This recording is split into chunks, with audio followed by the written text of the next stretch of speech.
Hello friends, good morning. In my previous few lectures, I have explained about the lightning arresters, ratings of lightning arresters, and how to select the ratings of lightning arresters. Now I will discuss how the lightning arresters are classified.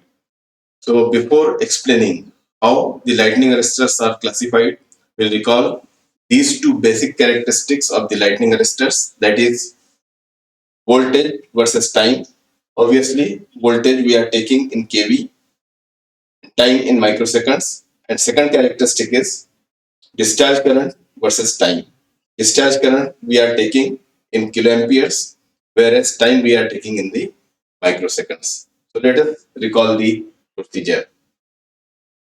We have installed lightning arrestor to protect some device, let us say transformer, and lightning over voltage is coming in the system. So this will be the path of the lightning over voltage.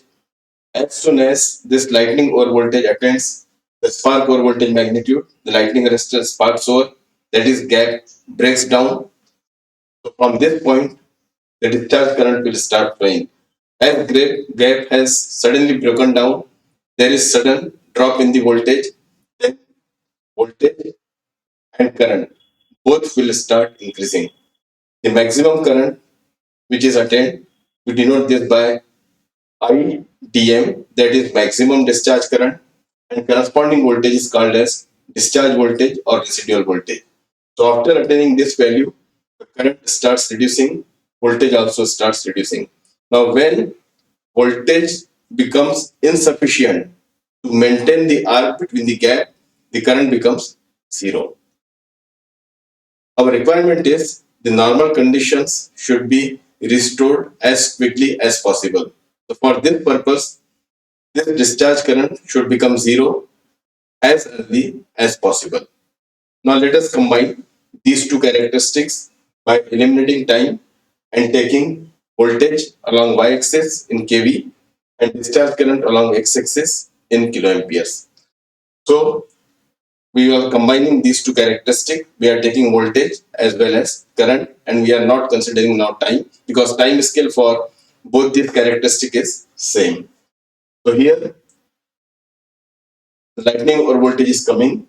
At this point, let us say voltage is equal to spark over voltage of the lightning arrestor. So lightning arrestor sparks over. So there is sudden drop in the voltage, but current is increasing. So along this path, the voltage and current both are increasing. Here, let us say it is the maximum discharge voltage and discharge current.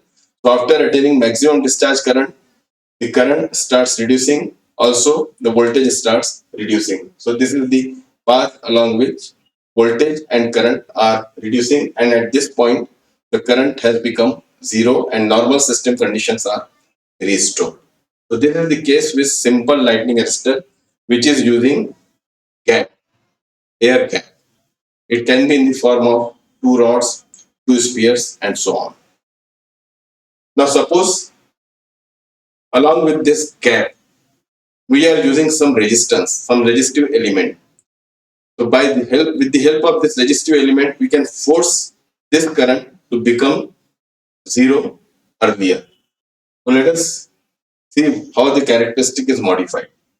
So here voltage is increasing due to lightning over voltage. As soon as this voltage attains the spark over voltage magnitude, the gap breaks down, then there is drop in the voltage, then both current and voltage are increasing.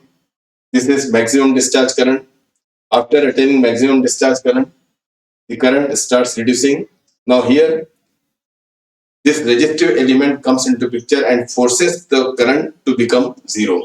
So the path of the current from IDM, that is maximum discharge current, to zero value is like this, and at this system voltage, normal conditions are restored. Now if you consider these two characteristics, the time required to eliminate the arc, to extinguish the arc due to lightning over voltage is less in this case. So this characteristic is required. Now let's come to the third characteristic, same voltage versus current. Now in this case, we are not using any spark gap, but we are using a material which acts as perfectly insulating medium at system voltage, but becomes we are using a material which acts as perfect insulator at system voltage, but it starts conducting when voltage goes beyond this system voltage. So this is system voltage. So when lightning or voltage is coming, the voltage is increasing. So this material starts acting as conductor. So current is increasing. Now here the conductivity of the material is increasing. So current is increasing. After attaining this peak value, that is maximum discharge current, the voltage starts reducing as well as current starts reducing. And at this point, when voltage becomes is equal to system voltage, current becomes zero. So in this case, the duration of current flow is minimum. And in this case, we are not using any spark gap. So these three are different characteristic of the lightning arrestor. We prefer this characteristic most. This is least preferred. So in this case, there is neither resistive element nor there is any other material which is changing its characteristic according to the voltage magnitude. So this is called as the characteristic of gap type lightning arrestor. So when we classify the lightning arrestor, the first category is gap type lightning arrestor. So all the gap type lightning arrestors have almost this type of characteristic. In this case, we are using a non-linear resistance element along with the gap. So this is the characteristic of gap type lightning arrestor with non-linear resistance. There are different types of non-linear resistance element, and accordingly the characteristic is modified. In this case, we are not using any gap type lightning arrestor, but we are using a material which changes its characteristics from insulating to conducting when voltage becomes higher. So this is the characteristic of gapless lightning arrestor. So we can say that there are basically the lightning arrestors are classified into three categories: gap type lightning arrestors, gap type lightning arrestors with nonlinear resistors, and third is gapless lightning arrestors. In my next class, I will explain different types of gap type lightning arrestors.